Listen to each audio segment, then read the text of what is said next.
What's up everybody, this is Jared with TA Targets coming back to you for another range video. And today's video is on a topic I am extremely excited about. If you were paying attention to our social media feeds over the last couple weeks, you saw us teasing and then ultimately releasing our new Arachnid base.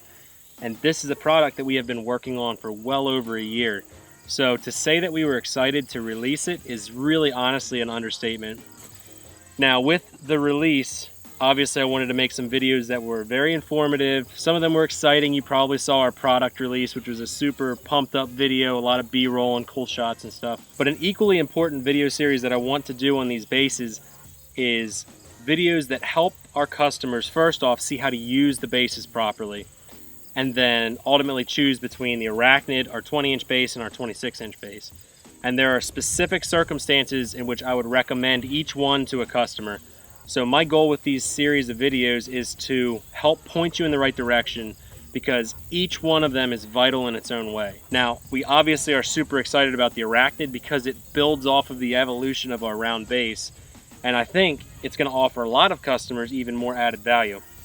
So this particular video that I'm about to do is really just on a little bit of information on the Arachnid and then how to set it up, and that's it. So this is going to be a pretty short video. I'm going to show you this stuff, and then expect to see some videos in the very near future really diving into the different base options that we have, because at the end of the day, the base is the backbone of the system. If your base sucks and it's unstable, it's going to make your experience shooting steel suffer. Before I dive into the Arachnid, I just want to hold this up and show you. So this is our 20-inch base that we have sold with all of our systems, I should say almost all of our systems, since mid to late 2015. And since that time, we really haven't created a new base. We kind of conceptualized a few ideas, but we never came out and said, hey, here's a new base for you, until the Arachnid. Now, just looking at this size difference, you'll see a huge advantage if you are trying to stow away your base and transport a lot of steel in a small, compact vehicle. I'm not going to dive into all the arguments for or against each one of the bases, but I did want to show you the size comparison. So, now that we got that out of the way, get rid of this 20-inch base, let's focus on the Arachnid base. If you hop onto our website and you go under the Arachnid tab, you're going to find the base and a couple different systems that work with this Arachnid base.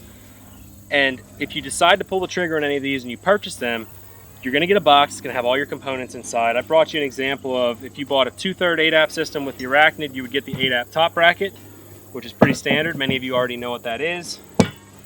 And you would receive the target plate along with the base. Now when you unbox the base, it's going to look like this. It's in a really neat compact package. Now I'm just going to tear this thing down and show you the components and then go over each part. So the first thing you would do after unboxing, if you want to get this thing apart, pull your cotter pins. There's 2 of them. These clevis pins that are attached go through the entire system and they hold every component together, so there's no chance that you're going to lose any of your components in transit. I'm going to pull the rear shield off. The rear shield is made out of 1/4 inch thick mild steel, so that is not armored plate. I'm going to pull the front shield off, and just do yourself a favor and don't lose any of the hardware. This front shield has notches on the bottom, and it has square holes. The square holes are the telltale sign that you have the front shield in your hands. This is made out of 1/4 inch thick AR500 steel. So this armored plate, as you will see when it's assembled, is going to protect the rest of the system behind it from potential low hits, especially with new shooters. Moving into the center here, you're going to see our paper holders. They just simply lean on each other through this little notch and this hook. So just remove those. Set them off to the side because we'll get to them last. Now when you start assembling your base, I usually start with the rear of it.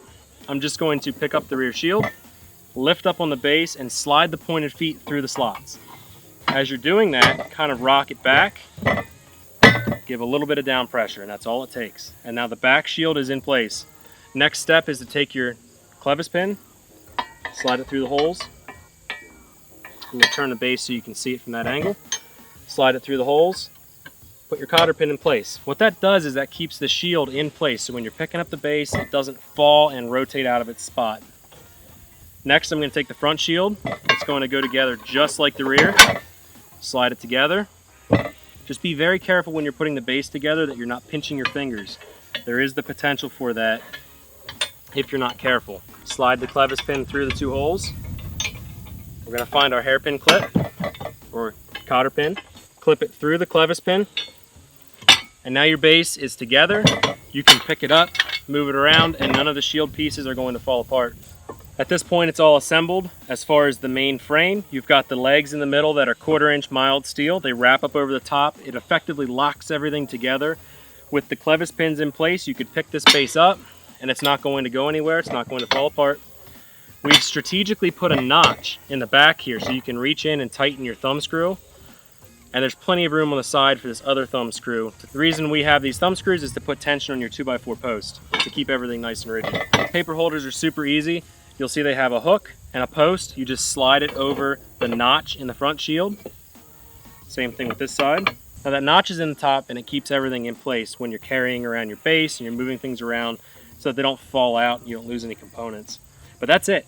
Now all you would have to do is literally pick up this base, throw it on the ground, put some pressure on it with your feet, and that's going to help really dig it into the ground. And then once it's in the ground, it's as simple as grabbing either your wooden post or your steel post that we offer on the website, dropping it down into the base and tightening your thumb screws.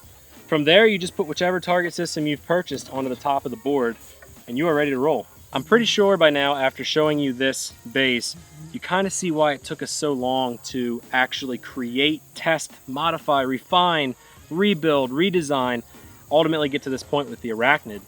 The reason we call it the Arachnid is it has 8 individual legs that really bite into the ground. You will see videos throughout all of our different pages showing you the system, and you will see how well this thing bites into the ground regardless of the terrain that you're on. When you're ready to tear this thing apart, it is as easy as reversing the steps that you took in the beginning. The first thing that I like to do is remove the paper holders. I'm just going to set them off to the side. Next, I'm going to pull the clevis pins out. So you just pull the little hairpin clip or the cotter pin.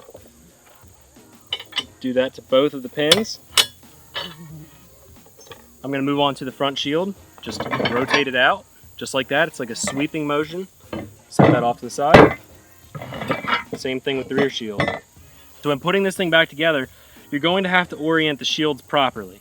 So I found my center hole. I also see I have a hole off here to my right. I know I have that shield in the correct orientation.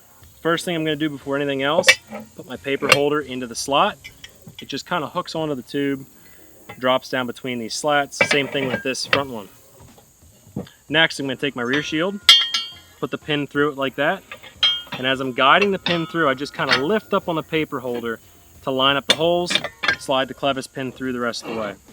I'm going to come up to the front here, find my hole, slide that one through the rest of the way. Now I can take my front shield and I can put it on the clevis pins as they're sticking out. Notice that there is clevis pin sticking out. I have room for my cotter pin here. Just clip the cotter pins into place. Now you have a compact base that has a footprint bigger than our 20-inch round base, but takes up about half the space. Because of the design, because of how we have it, no matter what you do with it, none of the pieces are going to fall out. Guys, that's a quick rundown of how to set up the Arachnid base. Hopefully you enjoyed it. Hopefully it gave you the information that you needed to get your base up and running. As always, if you have any questions at all, just shoot us an email, info@tatargets.com. You can find a direct contact form as well on our website. That website is tatargets.com. And make sure you are subscribed to our YouTube channel. Make sure you are following us on Instagram especially, because that's where we are putting out content every single day, multiple times a day. We appreciate you for watching this. It blows our mind how many of you are out there that know what we're doing and appreciate the attention to detail and the quality we're putting into these target systems. We appreciate you guys, and we'll see you next time.